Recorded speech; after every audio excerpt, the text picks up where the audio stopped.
Some memories taste like regret, others like salvation. But the one I'm about to share tasted like my mother's hands, flour-dusted and trembling, on the last Christmas Eve we were all together. After Mom passed, I avoided her kitchen for a decade. Too many ghosts in the flour canister, too much silence where her laugh used to rattle the teacups. But when Cousin Martha begged me to host the family reunion, I knew I had to face it. And there, tucked inside her tattered copy of Betty Crocker's picture cookbook, was the envelope, yellow seal, in her looping cursive, "For Robert, when you need to remember who we are." Inside, her 1963 Beef Wellington recipe, and a single sentence that stopped my heart. "The secret's not in the pastry, son. It's in what you bury inside." That faded envelope held more than butter and beef. It held a truth that would shatter every memory I thought was sacred. I followed her steps like scripture.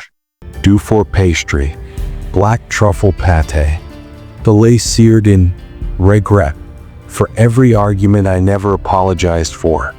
But when I sliced into that first Wellington, the center was raw, bleeding, like the wound of her absence. Just then, a knock. Old Mrs. Gable from next door, holding Mom's chipped gravy boat. "Evelyn said you'd struggle," she whispered. "Told me to give you this, only if the meat bled." Inside the boat? Not gravy. A brass key and a faded photo of Mom, arm in arm with a woman who looked exactly like her.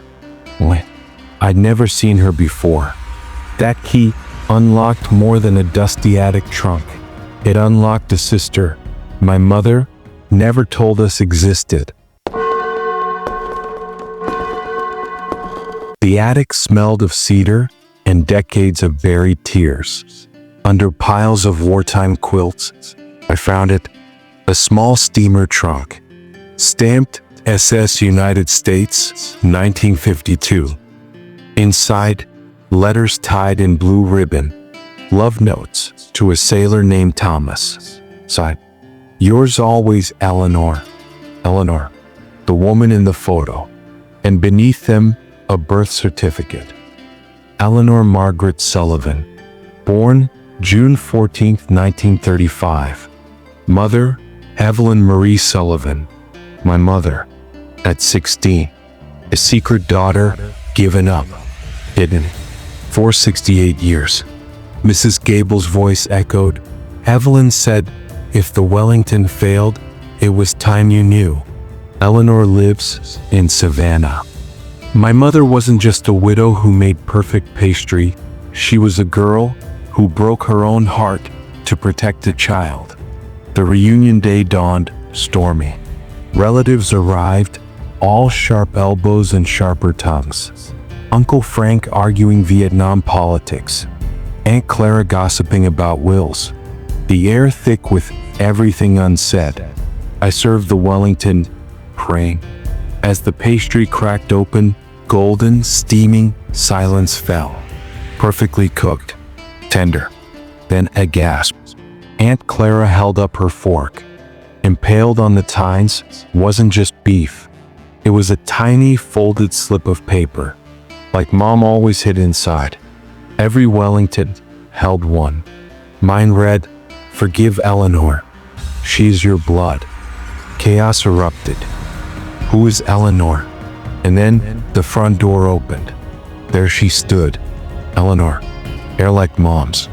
I smiled, holding an identical Wellington. "I brought dessert," she said softly. "Evelyn's recipe and my truth."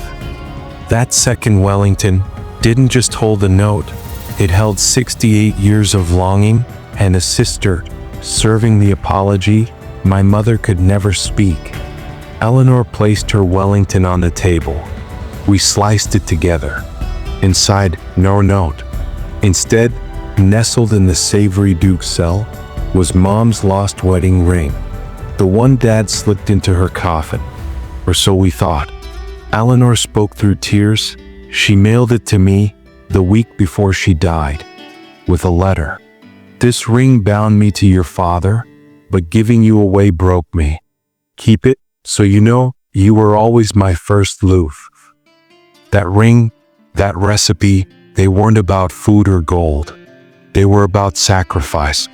The unbearable choices women made in shadows to protect their children.